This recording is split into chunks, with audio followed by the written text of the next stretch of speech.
മുട്ടത്തുവർക്കിയുടെ ഒരു കുടയും കുഞ്ഞുപെങ്ങളും എന്ന ചെറുകഥ എത്ര ഹൃദയഹാരിയായ ഒന്നായിരുന്നു. സഹോദര സ്നേഹത്തിന്റെയും പരസ്പര സഹായത്തിന്റെയും ഓർമ്മപ്പെടുത്തലും എല്ലാം അതിലുണ്ട്. പുതുതലമുറയ്ക്ക് ആ കഥയെ അറിയുവാനും പഴയ തലമുറയെ ഒന്ന് ഓർമ്മിപ്പിച്ചെടുക്കുവാനും ഒരു ചെറിയ ദൃശ്യാവിഷ്കരണം നൽകി.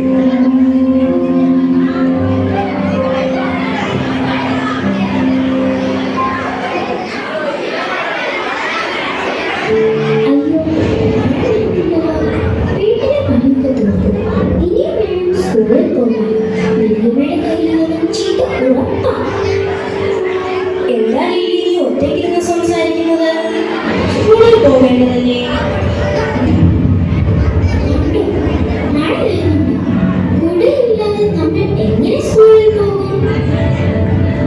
അതാ ഗ്രേസി വരുന്നുണ്ട്.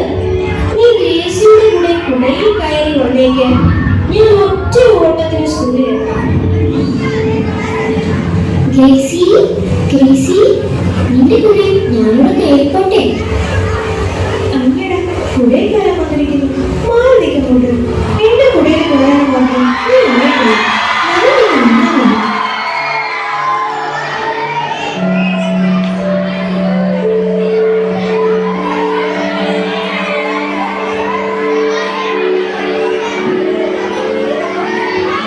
എന്താ രീതി നീ പുറത്തി നിൽക്കുന്നത്?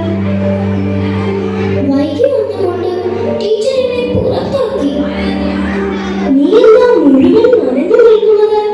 ആ ഗ്രേസിയുടെ കുടയിൽ കയറി വരാൻ ഞാൻ പറഞ്ഞതല്ലായിരുന്നോ? ആ ഗ്രേസി എന്നെ കുടയിൽ കയറ്റിയില്ല.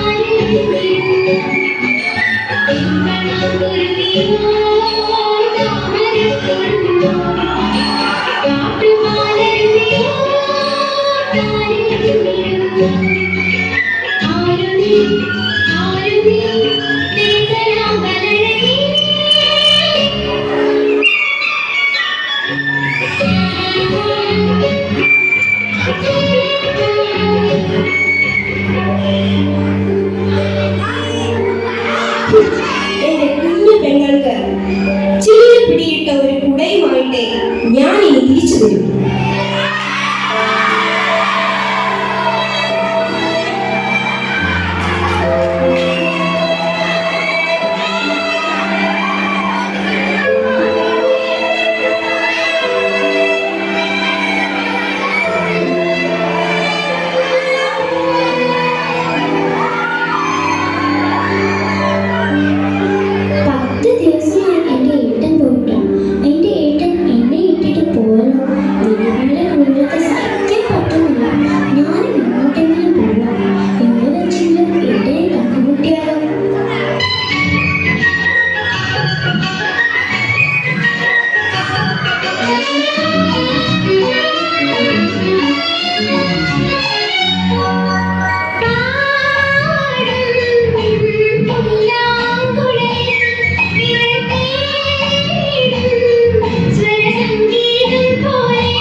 ഡോക്ടറിനോട് എത്ര നന്ദി പറഞ്ഞാലും തീരില്ല.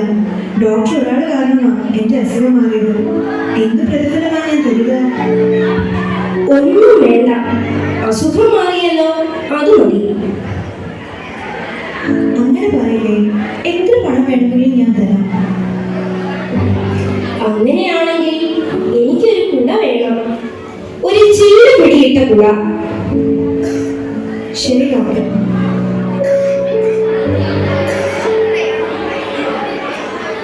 ഡോക്ടർ ഡോക്ടർ ആ ഗ്രേസിയോ, വരൂ. എന്താ ഗ്രേസി? ഇതാ ഡോക്ടർ പറഞ്ഞ കൂട. ഇത് എനിക്കല്ല, എന്റെ കുഞ്ഞു പെങ്ങൾ ലില്ലിക്കാണ്. ലില്ലി, എന്താണ് ഏട്ടാ? ലില്ലി, ഇത് നിനക്കാണ്, വാങ്ങിച്ചോളൂ. ഇതാരാണെന്ന് ലില്ലിക്ക് മനസ്സിലായോ? പണ്ട് നിന്നെ കുടയിൽ കേട്ടായിരുന്ന ഗ്രേസിയാ. ഓ, ഗ്രേസിയോ? ഗ്രേസി ഇപ്പോൾ ആലോചിക്കുന്നത് ഞാൻ ഇവിടെ എത്തിയത് എങ്ങനെ എന്നായിരിക്കും അല്ലെ? ഞാൻ അന്ന് എത്തിയത് ഒരു ഡോക്ടറുടെ വീട്ടിലാണ്.